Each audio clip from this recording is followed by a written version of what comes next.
Assalamualaikum warahmatullahi wabarakatuh.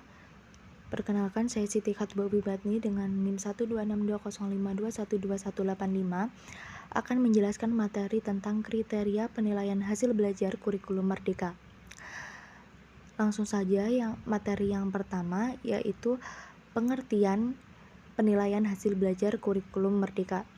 Penilaian hasil belajar dalam kurikulum Merdeka adalah sebuah cara atau metode yang dilakukan seorang pendidik kepada peserta didik untuk menilai kemampuan peserta didik baik dalam hal sikap, keterampilan, dan juga minat bakat peserta didik dalam hal pendidikan sesuai dengan landasan kurikulum Merdeka, yaitu Merdeka Belajar.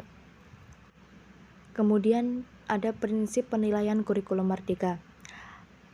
Asesmen merupakan bagian terpadu dari proses pembelajaran, fasilitasi pembelajaran, dan penyediaan informasi yang holistik sebagai umpan balik untuk pendidik, peserta didik, dan orang tua atau wali agar dapat memandu mereka dalam menentukan strategi pembelajaran selanjutnya.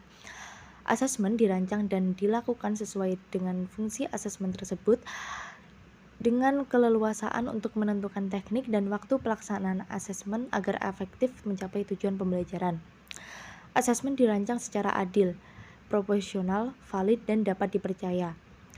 Laporan kemajuan belajar dan pencapaian peserta didik bersifat sederhana dan informatif, memberikan informasi yang bermanfaat tentang karakter dan kompetensi yang dicapai, serta strategi tidak lanjut.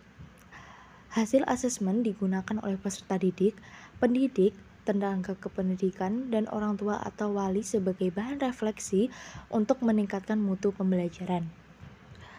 Lalu kemudian untuk prosedur penilaian kurikulum Merdeka sendiri ada 5 tahap. Yang pertama, perumusan tujuan penilaian. Yang kedua, pemilihan dan atau pengembangan instrumen penilaian. Yang ketiga, pelaksanaan penilaian. Yang keempat, pengolahan hasil penilaian. Dan yang kelima, pelaporan hasil penilaian. Lalu materi yang terakhir yaitu bentuk penilaian kurikulum Merdeka. Bentuk penilaian kurikulum Merdeka terbagi menjadi dua, yaitu penilaian formatif dan sumatif. Untuk penilaian formatif bertujuan untuk memantau dan memperbaiki proses pembelajaran serta mengevaluasi pencapaian tujuan pembelajaran. Penilaian ini dilakukan pada awal pembelajaran dan saat pembelajaran berlangsung.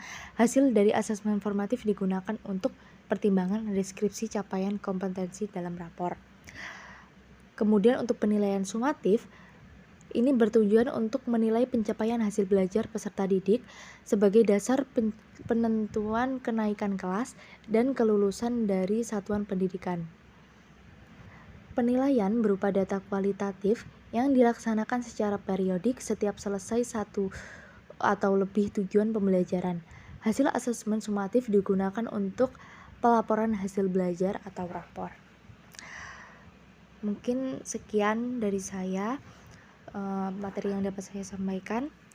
Ada kurang lebihnya mohon maaf. Wassalamualaikum warahmatullahi wabarakatuh.